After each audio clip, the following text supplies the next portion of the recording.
Morning friends. तो कैसे हो आप सभी? आई होप कि आप सभी लोग अच्छे ही होंगे। तो फ्रेंड्स, जैसा कि हमने लास्ट एपिसोड में देखा था कि हमारे हीरो क्वांग ने हॉली सेरेमनी में हिस्सा ले उस कंपटीशन को वहां जीत लिया था, जहां उसके जीतने पर उसे एक टेक्निक स्क्रोल मिला था। अब आगे जहां हम इस एपिसोड की शुरुआत में सिलिंग एकेडमी का रात का सीन देखते हैं, जहां एक पर्सन वहां के एक तालाब को देखते हुए अपने एक आदमी से कहता है कि क्या तुमने वो पता कर लिया जो मैंने तुम्हें पता करने को कहा था। अब यह सुनकर वो आदमी वहाँ कहता है कि हमारे आदमियों ने यहाँ कंफर्म किया है कि क्वांग ने ही हमारे यंग मास्टर को जान से मारा था। अब यह सुनकर उस पर्सन को वहाँ काफी ज्यादा गुस्सा आ जाता है, पर फिर भी वो वहाँ खुद को शांत करते हुए अपने उस आदमी से कहता है कि तुमने काफी अच्छा काम किया है। जिस पर वो आदमी वहाँ कहता है कि मास्टर, अब आप आगे क्या करने वाले हैं? जिस पर उसका मास्टर वहाँ उससे कहता है कि फिलहाल अभी क्वांग यहाँ सभी के नजरों में है, इसलिए अगर हमें उसे यहाँ जान से मारना है तो हमारे पास पहले कोई अच्छा प्लान होना चाहिए। अब यह सुनकर वो आदमी यहाँ से यह कहकर चला जाता है कि मास्टर, फिलहाल मैं उस क्वांग पर नजर रखता हूँ। अब उस आदमी के वहाँ से जाते ही वो यंग मास्टर वहाँ खुद से कहता है कि क्वांग, मैं तुम्हें यहाँ ऐसी मौत दूंगा कि तुमने तो कभी सोचा भी नहीं होगा। तभी अब हमें क्वांग को एक जगह अपनी कल्टीवेशन करते हुए दिखाया जाता है, जहाँ वो अपनी कल्टीवेशन करते हुए अपनी टावर ट्रांसफॉर्मेशन की पावर को समझने की कोशिश कर रहा होता है। जहाँ कुछ देर बाद वो अपनी टावर के अपर और लोअर पावर के बारे में समझ जाता है और कहता है कि इसमें कोई हैरानी नहीं है कि ये टाइम और स्पेस पावर को कंट्रोल कर सकता है। इसलिए मैं चाहता हूँ कि मैं एक बार यहाँ जुआन रैंकिंग के भी डिसाइपल से सामना करूँ, ताकि मैं भी यहाँ जुआन रैंकिंग में 30 लोगों के बीच में अपनी जगह बना सकूँ और उस तीसरे फ्लोर पर जाने की परमिशन ले सकूँ। तभी अब नेक्स्ट डे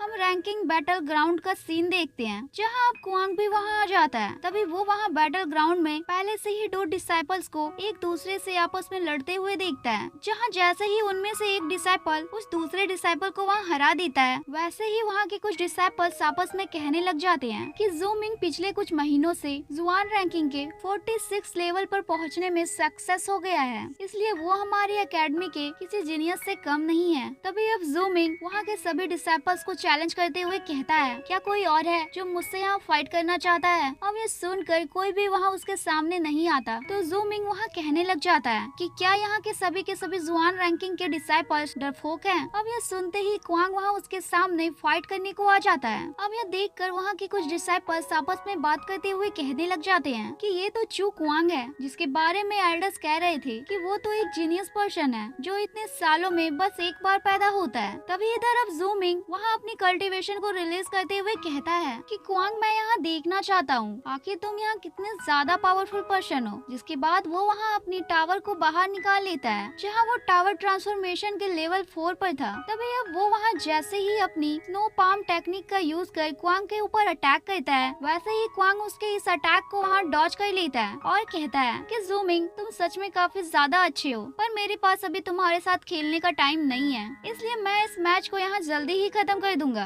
अब यह सुनकर ज़ू मिंग को वहाँ काफी ज्यादा गुस्सा आ जाता है और वो तुरंत ही वहाँ क्वांग के ऊपर अटैक करने को आगे बढ़ जाता है। अब यह देखकर क्वांग वहाँ अपनी 900 सील की पैगोडा टेक्निक का यूज करते हुए सीधा उसके ऊपर उससे अटैक कर देता है, जिस वजह से वो वहाँ हार जाता है। अब यह देखकर क्वांग उससे वहाँ कहता है कि अब तुम बताओ मुझे कि मेरी पावर्स कैसी लगी तुम्हें। अब इस पर वो वहाँ अपनी हार मानते हुए अपने टोकन के अंदर से कुछ जुआन कॉइन्स क्वांग को दे देता है और यहाँ से चला जाता है। पर तभी अचानक से ही क्वांग वहाँ अपने पास से एक रेड टोकन को बाहर निकाल वहाँ के सभी डिसाइपल्स को दिखाने लग जाता है। अब यह देखकर कुछ डिसाइपल्स वहाँ कहने लग जाते हैं कि क्वांग आखिर यहाँ करना क्या चाहता है, क्योंकि वो यहाँ जिस रेड टोकन को सभी को दिखा रहा है उसका यह मतलब है कि वो यहाँ जुआन लिस्ट के सभी डिसाइपल्स को खुद से लड़ने के लिए चैलेंज कर रहा है। तभी अब इधर क्वांग वहाँ चुपचाप से बीचों बीच में बैठ जाता है और तभी इतने में ही वहाँ एक जुआन लिस्ट का गू नाम का डिसाइपल क्वांग के चैलेंज को एक्सेप्ट करते हुए वहाँ आ जाता है। अब यह देखकर कुछ लोग वहाँ कहने लग जाते हैं कि सीनियर गू तो जुआन रैंकिंग के लिस्ट में 36 नंबर पर है। तभी इधर गू क्वांग से वहाँ कहता है कि तुम्हें यहाँ पर आए हुए कुछ टाइम ही हुआ है, पर फिर भी तुम यहाँ जुआन रैंकिंग के सभी डिसाइपल्स को चैलेंज कर रहे हो। अब यह सुनकर क्वांग वहाँ कहता है कि मैंने सुना है कि आप काफी ज्यादा पावरफुल हैं, जो यहाँ काफी लंबे टाइम से जुआन लिस्ट में अपनी पोजीशन बनाए हुए हैं। अब यह सुनकर गु कहता है कि इसका मतलब है कि तुम्हें मेरे बारे में सब कुछ पता है, इसलिए तुम अपनी बकवास बंद करो और मुझसे फाइट करो। अब यह सुन क्वांग वहाँ फाइट के लिए तैयार होते हुए उससे कहता है कि सीनियर गु, मैं आपको रिस्पेक्ट दे रहा हूँ, इसका यह मतलब बिल्कुल भी नहीं है कि मैं आपसे यहाँ डरता हूँ। अब यह सुनते ही सीनियर गु वहाँ पूरे गुस्से के साथ सीधा क्वांग के ऊपर अटैक करने को चला जाता है। और यह देखकर क्वांग भी वहाँ अपने स्वर्ड लोटस टेक्निक का यूज कर उसके अटैक को वहाँ ब्लॉक कर देता है। पर इसके बाद ही सीनियर गु वहाँ लगातार क्वांग के ऊपर अटैक करना शुरू कर देता है, पर फिर भी क्वांग वहाँ उसके सभी के सभी अटैक को ब्लॉक कर देता है। अब इस वजह से वहाँ काफी तेज स्पिरिचुअल एनर्जी रिलीज हो जाती है। तभी अब गु वहाँ क्वांग को अपने ऊपर भारी पड़ता हुआ देख तुरंत ही वो वहाँ अपनी स्पेस क्रिस्टल की भी पावर को यूज करने लग जाता है। अब यह देख कर कुछ डिसाइपल्स वहाँ कहते हैं कि लगता है सीनियर गु यहाँ पागल हो गया है, जो यहाँ अपनी पावर के साथ साथ स्पेस क्रिस्टल की भी पावर को यूज कर रहा है। तभी इधर जैसे ही क्वांग वहाँ सीनियर गु को यहाँ से पीछे ढकेलता है, वैसे ही सीनियर गु वहाँ कहता है कि क्वांग, सच में तुम्हारे पास कुछ स्पेशल टेक्निक्स हैं। अब यह सुनकर क्वांग वहाँ कहता है कि मेरी तारीफ करने के लिए आपका थैंक यू। अब यह सुनते ही सीनियर गु किसी सीक्रेट टेक्निक का यूज करने लग जाता है, जिस वजह से वो वहाँ अपनी स्पिरिचुअल पावर को काफी ज्यादा बढ़ा देता है और सीधा क्वांग के ऊपर एक स्लैश अटैक कर देता है। तभी इधर यह देखकर क्वांग भी तुरंत ही अपने थंडर पैगोडा से उस अटैक को वहाँ ब्लॉक कर देता है, जिस वजह से वहाँ काफी तेज स्पिरिचुअल एनर्जी रिलीज हो जाती है। और तभी इधर क्वांग वहाँ अपनी मेंटल पावर का भी यूज कर सीधा सीनियर गु पर एक अटैक कर देता है, जिस अटैक से वो वहाँ काफी बुरी तरह से घायल हो जाता है और अपनी हार मानते हुए अपने टोकन से काफी सारे जुआन कॉइन्स को क्वांग को दे देता है, जिसके बाद फिर से क्वांग वहाँ शांति से बैठ जाता है। और तभी इतने में ही वहाँ एक और डिसाइपल क्वांग के चैलेंज को एक्सेप्ट कर वहाँ आ जाता है, जिसकी जुआन रैंकिंग 40 लेवल की होती है। तभी अब उन दोनों में भी काफी कमाल की फाइट शुरू हो जाती है, जहाँ वो दोनों ही एक दूसरे से हैंड टू हैंड फाइट किए जा रहे होते हैं। पर तभी अब क्वांग उसे वहाँ एक जोरदार सा पंच मार तुरंत ही उसे वहाँ हरा देता है। अब यह देख कर वहाँ के वो सभी डिसाइपल्स एकदम से हैरान हो जाते हैं कि क्वांग ने लगातार यहाँ जुआन रैंकिंग के 3 डिसाइपल को काफी आसानी से हरा दिया। तभी अब उस डिसाइपल के वहाँ से जाते ही एक और जुआन रैंकिंग का डिसाइपल वहाँ क्वांग से लड़ने को आ जाता है, जहाँ अब उन दोनों में भी hand to hand fight start हो जाती है। पर तभी दूसरे ही पल वो दोनों वहाँ अपनी स्वॉर्ड को भी बाहर निकाल एक दूसरे पर अटैक करने लग जाते हैं। अब इसी तरह से हमारा हीरो क्वांग वहाँ कई सारे जुआन रैंकिंग के डिसाइपल्स को हराते ही जा रहा होता है। पर तभी अब आखिर में वहाँ एक लड़की की एंट्री हो जाती है और वो भी वहाँ क्वांग से लड़ने के लिए ही आई थी, जिसका नाम लिन था। तभी वो वहाँ क्वांग से कहती है कि मुझे पता है तुम्हारे पास काफी सारे जुआन कॉइन्स हैं, तो क्यों ना मैं तुमसे उन सभी जुआन कॉइन्स को छीन लूं। अब ये सुनकर क्वांग वहाँ कहता है कि अगर तुम्हें ये कॉइन्स चाहिए तो तुम्हें अपना मुंह यूज करने की जगह अपने हाथों का यूज करना होगा। अब ये सुनते ही वो गर्ल वहाँ अपनी पावर को एक्टिवेट कर देती है, जो देखकर हमारा हीरो क्वांग वहाँ थोड़ा हैरान हो जाता है, क्योंकि उसकी पावर हमारे हीरो की उम्मीद से ज्यादा थी। पर तभी अब इतने में ही वो गर्ल वहाँ अपनी स्वॉर्ड लेकर क्वांग पर अटैक करने को चली जाती है, जहाँ अब यह देखकर क्वांग भी अपनी स्वॉर्ड को बाहर निकाल उससे स्वॉर्ड फाइट करना स्टार्ट कर देता है। पर तभी वो गर्ल वहाँ क्वांग को यहाँ से पीछे ढकेलते हुए उससे कहती है, शायद तुम्हें यहाँ पता नहीं है कि तुम यहाँ किससे फाइट कर रहे हो, इसलिए तुम्हारे लिए यहाँ यही अच्छा होगा कि तुम यहाँ अपनी हार मान लो। अब ये सुनते ही क्वांग वहाँ उससे काफी खतरनाक फाइट करने लग जाता है, जिस वजह से वहाँ काफी तेज स्पिरिचुअल एनर्जी रिलीज हो जाती है। पर तभी अब हम इधर देखते हैं कि वो गर्ल ही क्वांग के स्वॉर्ड को वहाँ 2 टुकड़ों में तोड़ देती है और काफी ज्यादा खुश हो रही होती है। पर तभी अब क्वांग वहाँ अपनी 9 थंडर सील टेक्निक का यूज कर वहाँ एक फॉर्मेशन बना उसके अंदर से अपने थंडर चक्र को बाहर निकाल लेता है। साथ ही वो वहाँ एक और फॉर्मेशन बना अपने थंडर स्पिरिचुअल हैंड को भी बाहर निकाल लेता है। अब यह देखकर वो गर्ल वहाँ काफी ज्यादा हैरान हो जाती है। पर तभी अब क्वांग वहाँ अपनी उन दोनों ही फॉर्मेशन अटैक को वहाँ कंबाइंड कर एक काफी बड़ा सा फॉर्मेशन क्रिएट कर लेता है और सीधा उस गर्ल के ऊपर उससे अटैक पर अटैक करने लग जाता है। अब यह देखकर वो गर्ल वहाँ उन अटैक से बचते हुए सीधा उस फॉर्मेशन के पास ही जाने लग जाती है और कहती है कि क्वांग, तुम्हारे पास सच में काफी अच्छी स्किल्स हैं, पर शायद तुम्हें यहाँ पता नहीं है कि तुम यहाँ किससे पंगा ले रहे हो। अब इतना कहते ही वो वहाँ सीधा उस टावर पर ही अटैक कर देती है। पर तभी क्वांग भी अपनी टावर से उसके अटैक को वहाँ ब्लॉक कर देता है। पर तभी दूसरे ही पल वो गर्ल वहाँ अपने एक जोरदार से पंच का यूज करते हुए सीधा क्वांग के उस थंडर टावर के ऊपर अटैक कर उसे वहाँ डिस्ट्रॉय कर देती है और सोचती है कि अब तो क्वांग हार ही गया होगा। पर तभी वो वहाँ अपनी स्पिरिचुअल पावर की मदद से क्वांग को घेरने की की कोशिश करती है, पर यह देख हमारा हीरो क्वांग तो वहाँ अपनी कल्टीवेशन पावर का यूज करते हुए उसके इस स्पिरिचुअल शील्ड को ही वहाँ तोड़ देता है। अब यह देखते ही वो गर्ल वहाँ काफी ज्यादा हैरान हो जाती है और कहती है कि मुझे उसे अगला अटैक करने ही नहीं देना चाहिए। अब इतना कहते ही वो वहाँ अपनी स्वॉर्ड लिए सीधा क्वांग के ऊपर अटैक करने को चली जाती है, पर यह देखते ही क्वांग वहाँ तुरंत ही अपनी 900 सील की एक और टेक्निक स्पिरिचुअल ड्रैगन को बाहर निकाल सीधा उसके ऊपर अटैक कर उसे वहाँ हरा देता है, जहाँ इस वजह से वो गर्ल वहाँ नीचे गिर जाती है। तो क्वांग उसके पास आ उसके ज़्वान कॉइन वाले टोकन को अपने पास लेते हुए कहता है कि तुम्हारे पास तो काफी सारे कॉइन्स हैं। अब यह देखकर वहाँ के वो सभी डिसाइपल्स आपस में कहने लग जाते हैं कि क्वांग तो अभी यहाँ नया नया ही आया है, पर उसने तो यहाँ ज़्वान रैंकिंग के 25वें लेवल को हासिल कर लिया। और तभी इतने में ही वहाँ एक नए पर्सन की एंट्री हो जाती है, जिसे देखकर क्वांग को लगता है कि ये भी यहाँ मुझसे फाइट करने को आया है। और तभी वो पर्सन वहाँ क्वांग से कहता है कि मेरा एक दोस्त एक एलेक्सर को रिफाइन करना चाहता है, लेकिन अभी उसके पास 2 रेयर जड़ी बूटियाँ नहीं है, इसलिए मैं तुम्हें उस रेयर जड़ी बूटी को ढूंढने के लिए इनवाइट करना चाहता हूँ। पर यह सुनते ही क्वांग उसे वहाँ साफ साफ मना कर देता है। और तभी वो पर्सन वहाँ क्वांग को एक पेपर फेंक के दे देता है। अब उस पेपर को देखने के बाद क्वांग इसके लिए वहाँ मान जाता है। पर तभी अब रात के टाइम क्वांग जैसे ही एक जगह पर आता है, वैसे ही वहाँ वो यंग मास्टर भी आ जाता है, जिसे हमने इस एपिसोड की शुरुआत में देखा था। और इसी के साथ हमारा ये एपिसोड एंड होता है फ्रेंड्स। अगर वीडियो अच्छी लगी हो तो प्लीज वीडियो को लाइक और चैनल को सब्सक्राइब करें। Bye bye.